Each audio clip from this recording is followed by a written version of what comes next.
어느 시인이 저녁을 먹고 모처럼 만에 아내와 영화를 보고 나와 함께 밤거리를 걸었습니다. 남편이 아내를 불렀습니다. 그런데 아내가 두 서너 발자국 뒤에서 대답했습니다. 걸음을 멈추고 기다렸다가 나란히 걸었습니다. 그러나 얼마간 걷다 보면 다시 아내는 두 서너 발자국 뒤처져서 따라왔습니다. 아내의 찬찬한 성격이 평생 남편의 마음을 괴롭힐 수 있고, 반대로 남편의 성급한 성격이 평생 아내의 마음을 힘들게 할 수 있습니다. 동행은 결코 쉽지 않습니다. 우리가 누군가와 동행을 하려면 뜻이 같아야 합니다. 그렇지 않으면 동행할 수 없습니다. 이에 대해 성경은 말씀하고 있습니다. 두 사람이 뜻이 같지 않은데 어찌 동행하겠으며, 부부가 함께 살려면 뜻이 같아야 합니다. 뜻이 맞지 않으면 같이 살기 힘듭니다. 생각이 맞지 않고 뜻이 맞지 않아서 파경을 맞는 이들이 얼마나 많습니까? 동업할 때도 서로 뜻이 같아야 합니다. 뜻이 다르면 동업할 수 없습니다. 여행을 할 때도 동행자와 뜻이 같아야 합니다. 뜻이 어긋나면 각자 갈 길을 가야 합니다. 사람뿐 아니라 하나님과의 동행도 마찬가지입니다. 하나님은 이스라엘 백성들에게 우상을 버리고 다른 신들을 의지하지 말라고 수없이 말씀하셨으나 이스라엘 백성들은 하나님보다 우상을 더 의지했고 말씀에 순종하지 않았습니다.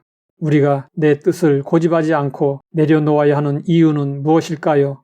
하나님의 뜻이 내 뜻보다 더 지혜롭고 온전하기 때문입니다. 이에 대해 성경은 말씀하고 있습니다. 이는 하늘이 땅보다 높음같이 내 길은 너희의 길보다 높으며 내 생각은 너희의 생각보다 높음이니라.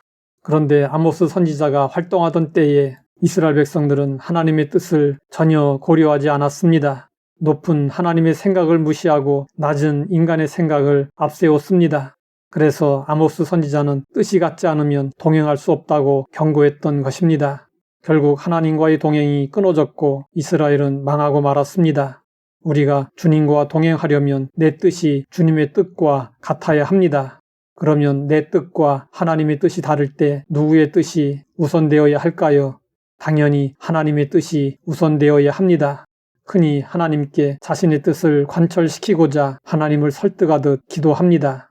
그것은 참된 기도가 아닙니다. 기도는 하나님의 뜻이 무엇인지 파악하고 내 뜻을 내려놓으려는 노력이어야 합니다. 우리는 예수님의 기도에서 이러한 노력을 살펴볼 수 있습니다. 예수님은 십자가의 죽음을 바라보시며 겟세마네 동산에서 밤새 기도하셨습니다.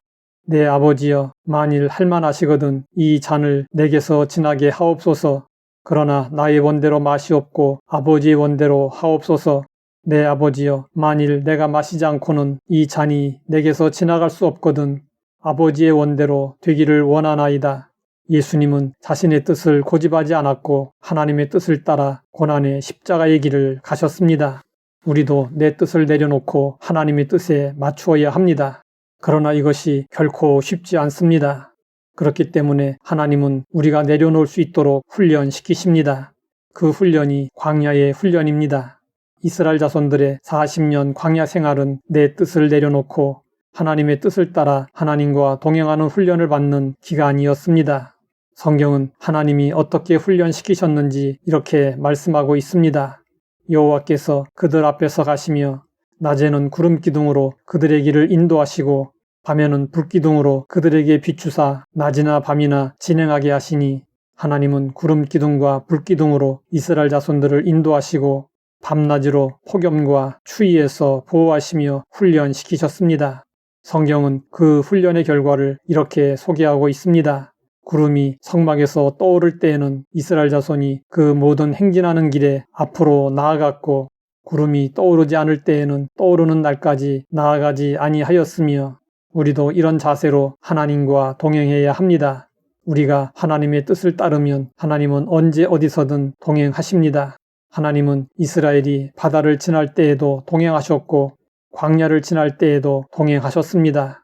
다니엘의 친구들과 다니엘이 불 속에 던져지고 사자굴에 던져졌을 때 하나님은 불 속에서도 동행하셨고 사자굴 속에서도 동행하셨습니다. 그리고 바울이 유라굴라 광풍을 만났을 때에도 동행하셨습니다. 하나님과 동행을 원하십니까? 하나님께 나를 맞추십시오. 하나님의 보폭에 나의 걸음을 맞추십시오. 그러면 하나님과 동행할 수 있습니다. 하나님 아버지, 주님과 동행하는 방법을 알게 하시니 감사합니다. 내 뜻을 내려놓고 온전히 하나님의 뜻을 따르게 하옵소서. 예수님의 이름으로 기도드립니다.